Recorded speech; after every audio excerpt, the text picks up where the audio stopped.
People say time heals everything, but they've never had someone show up at their workplace, crying and begging, while security hovered nearby. They've never had their car keyed, their name dragged through friend groups, their reality twisted into lies. I haven't spoken about the breaking point, until now. I'm a 911 dispatcher. 29 years old, 6 years on the job, and I've pretty much heard every kind of emergency you can imagine. Overdoses, heart attacks, screaming matches in the background, car wrecks with someone sobbing on the other end of the line. You get used to switching into that calm, steady voice while your brain is processing chaos. That's the job. You don't get to freak out. But last Tuesday? Last Tuesday shattered every idea I had about what unexpected meant. It was 2:14 p.m., right in the middle of my shift. Phone rings. Routine. I put on my dispatcher voice.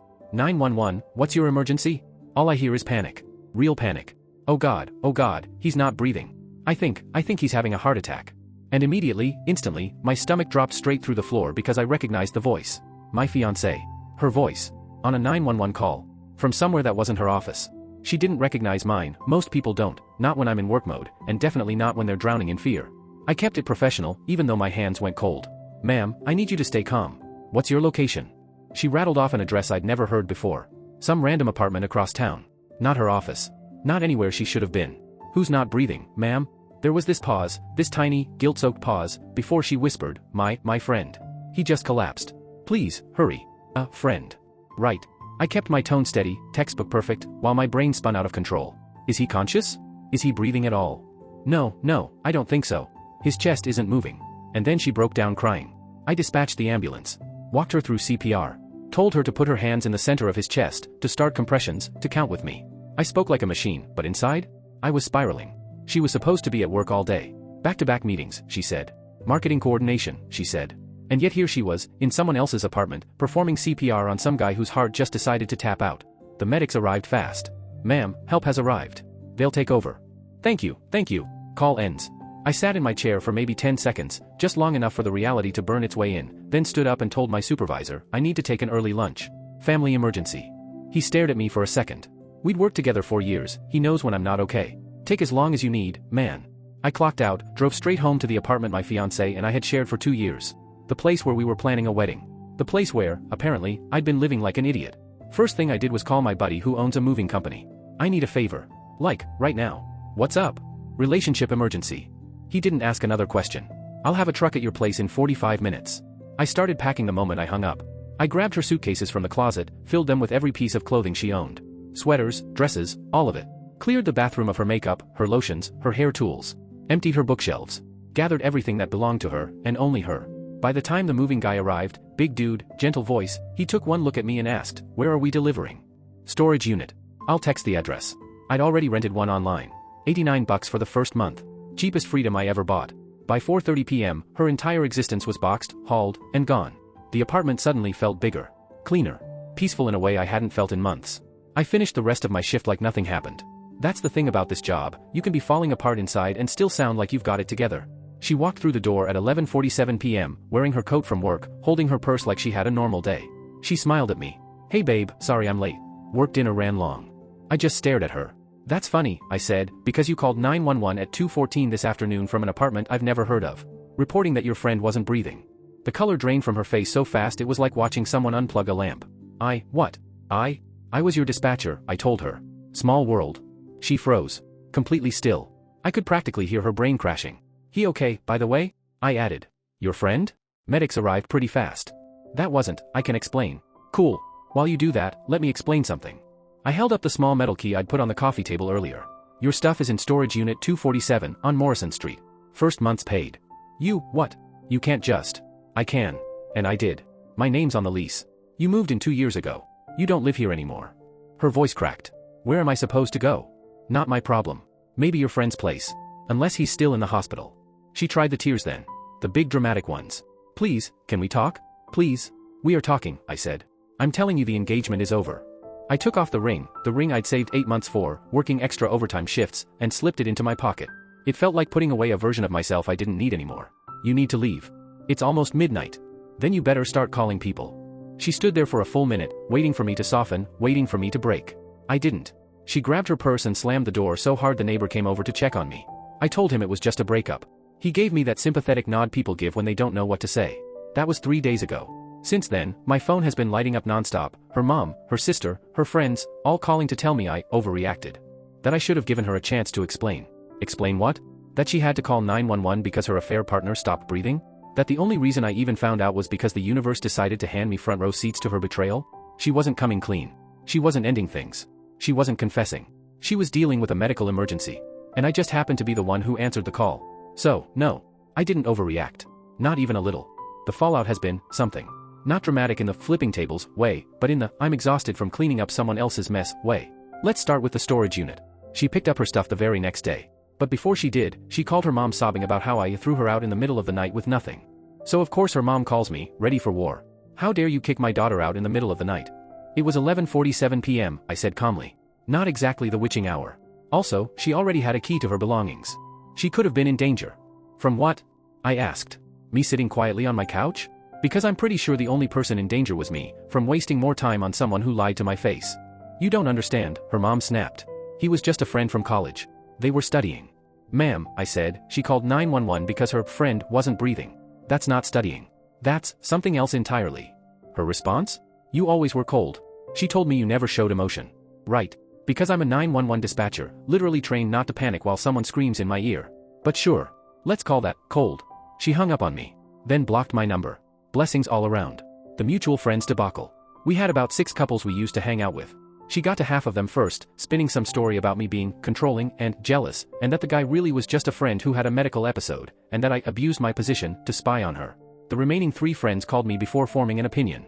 I told them the truth. Explained the timeline. Explained that she lied about where she was, that she called 911 from an unknown apartment, that the call came to me by random assignment. They believed me. Because, really, how do you explain calling 911 from some stranger's place when you were supposedly in meetings all day? Work complications. This one was inevitable. My supervisor pulled me aside during my next shift. So, a complaint came in. I didn't even flinch. Let me guess, her lawyer? Yep, claiming you violated HIPAA by accessing her 911 call. I couldn't help myself, I laughed. Loud. I didn't access anything. She called. I answered. That's the job. He nodded. Legal knows that. But we still have to investigate. You're not in trouble. Just desk duty for now. Desk duty is basically paperwork purgatory, but fine. I'd take it. The investigation took 11 days. They went through everything, call logs, recording, timestamps. Turns out I handled the call perfectly. Followed every protocol. Complaint dismissed. But then things got wild. The affair partner's wife called me. Yeah, his wife. My phone rings. Unknown number. I answer. Is this my name? Speaking. My husband was sleeping with your fiancé. I just found texts. I'm filing for divorce. Oh, wow. I'm sorry you're dealing with that. I found out last week myself. Did you know they were together for 6 months? What? 6 months, she said, voice shaking with fury. He told me everything. How they met at some conference. How she pursued him. How they met at his friend's apartment twice a week. Twice a week. I swear my soul left my body. We talked for maybe 20 minutes. She was furious, and honestly, rightfully so. They'd been married 12 years. 2 kids. She deserved so much better. When I hung up, I sat there staring at the wall, realizing the timeline overlapped with engagement photos, wedding planning, family dinners, every perfect moment I thought we had. 6 months of lies woven right through them. Her attempts to come back. She tried twice. First time. To pick up things she forgot. I told her to make a list. She did. I packed everything and left the boxes by the dumpster. Texted her. She grabbed them. Easy. Second time. She came to talk. Showed up at 7 p.m. on a Saturday.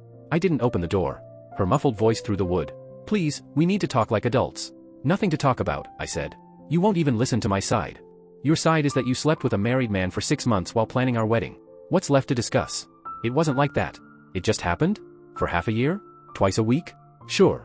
Stop being unreasonable. I'm not being unreasonable, I said. I'm being single. That one hit her. Hard. She tried everything, pleading, bargaining, promising counseling. I told her no. Eventually, I closed the door. She yelled outside for 5 straight minutes before leaving. Her sister texted me later to say I was being heartless. Blocked. The ring issue. The jeweler doesn't take returns after 90 days. I bought the ring 9 months ago. They offered store credit. I lost about $1,400 on the trade-in, but I used it to buy my dad a very nice watch for his birthday. At least somebody got something meaningful out of that purchase. The apartment. The lease was always in my name. She never once got added officially. We kept meaning to, but never did. Turned out to be a gift from the universe. Now she's claiming she paid half the rent for 2 years and deserves compensation. Except she didn't. Our arrangement was simple. I paid rent.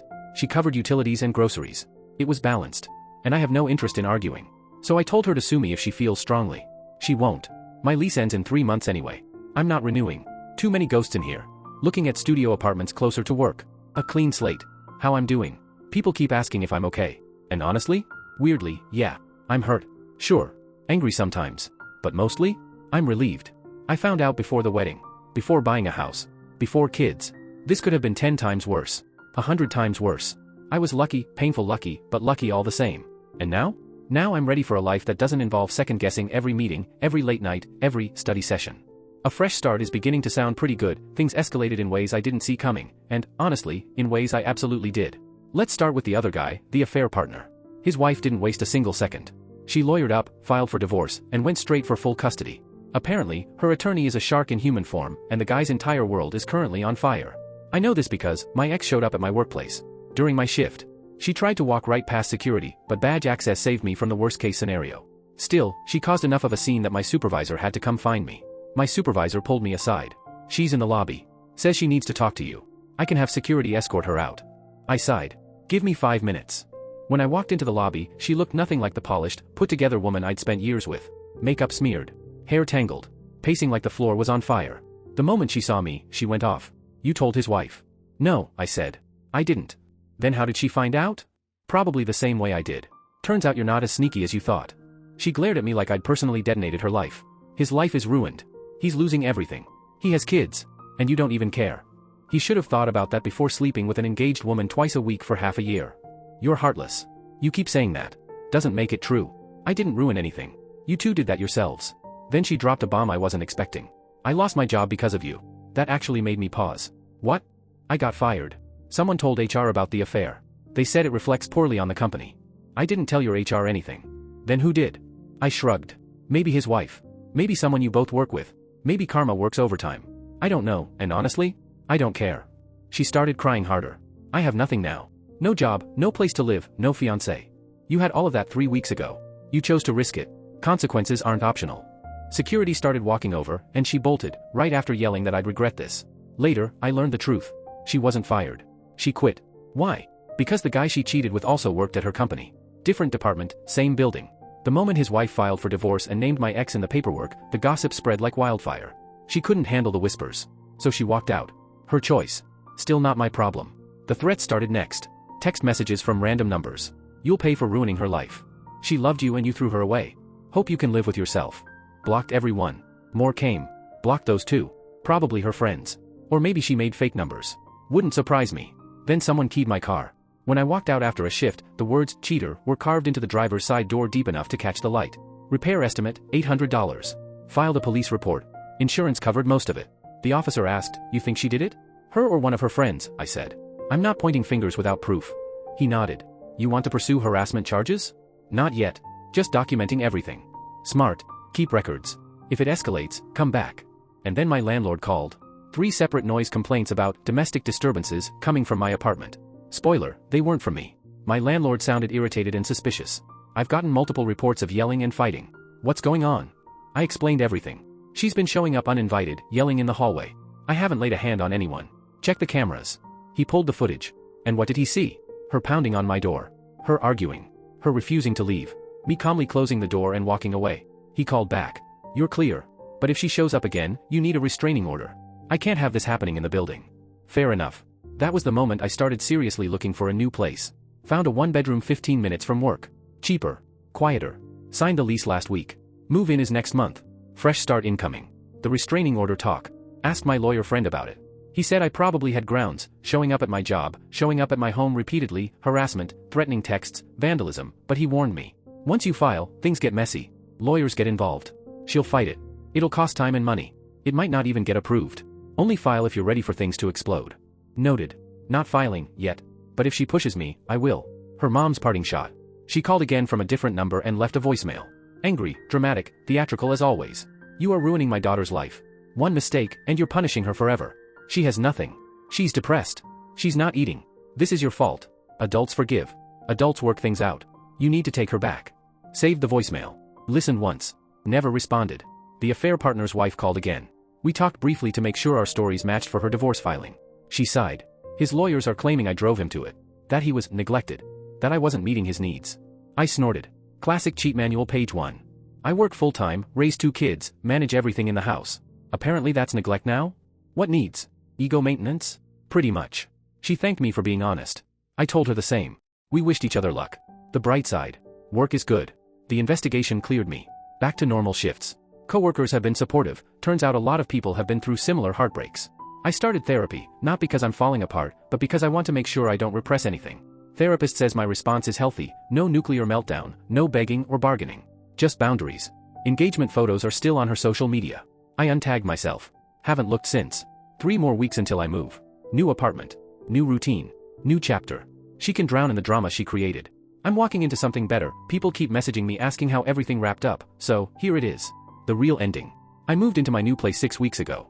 It's smaller than the old apartment, but it feels bigger somehow. Maybe because every corner is mine. No unfamiliar perfume lingering in the bathroom. No shared closet reminding me of lies. Just my couch, my bed, my dishes, my life. It's quiet. In the best way. The harassment stopped after about a month. The texts, the door pounding, the surprise visits, gone. Maybe her mom finally talked sense into her. Maybe she found someone else to cling to. Maybe she just got tired of not getting a reaction from me. I don't know. I don't care. No restraining order needed. She faded out of my life exactly as quickly as she'd blown it up.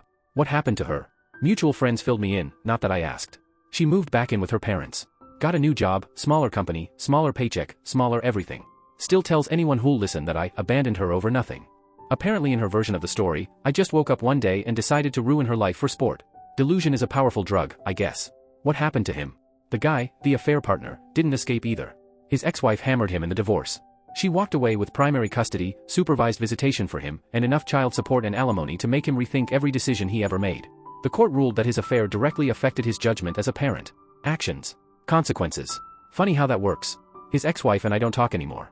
We both got what we needed out of that one conversation. No reason to stay connected. The friend group.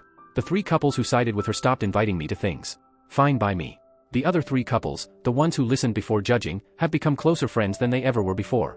Quality quantity. Every time. The aftermath. Financially? I took a hit, but not a life-destroying one.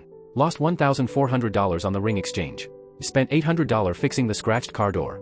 But I didn't lose a house, or custody of kids, or a decade of marriage. I got out clean compared to what it could have been. Work's been steady. Weirdly, the whole ordeal made me better at the job, more patient, more empathetic. When someone calls in during the worst moment of their life, I understand that kind of panic a little differently now. Dating? Not yet. Not ready. Maybe next year. Maybe the year after. I'll know when I'm ready. For now, life is simple. I go to work. I come home. I cook dinner. Watch something. Sleep. Some people would call it boring. I call it peace. A conversation with my supervisor. Last week he pulled me aside. You doing all right? Yeah. I'm good. You seem different. Lighter. Probably because I am. And it was true. I am lighter. Like I've been carrying a weight I didn't notice until it was gone. Therapy helps. My therapist said something that stuck with me. You didn't miss the red flags, you ignored them because you wanted to believe the relationship was good. And she's right. The late nights. The secretive phone. The weird arguments before she'd leave the house. I didn't want to put the pieces together. But that 911 call? That ripped the curtain down. Her panicked voice over another man's body left zero room for denial. Sometimes I wonder if I should have given her a chance to explain, to work on things, to go to counseling. Then I remember. 6 months. Twice a week. While planning a wedding. There's no amount of therapy that reconciles that. A moment with my dad. Last weekend, my dad asked me, "Do you hate her?" No. Not even a little. I'm disappointed.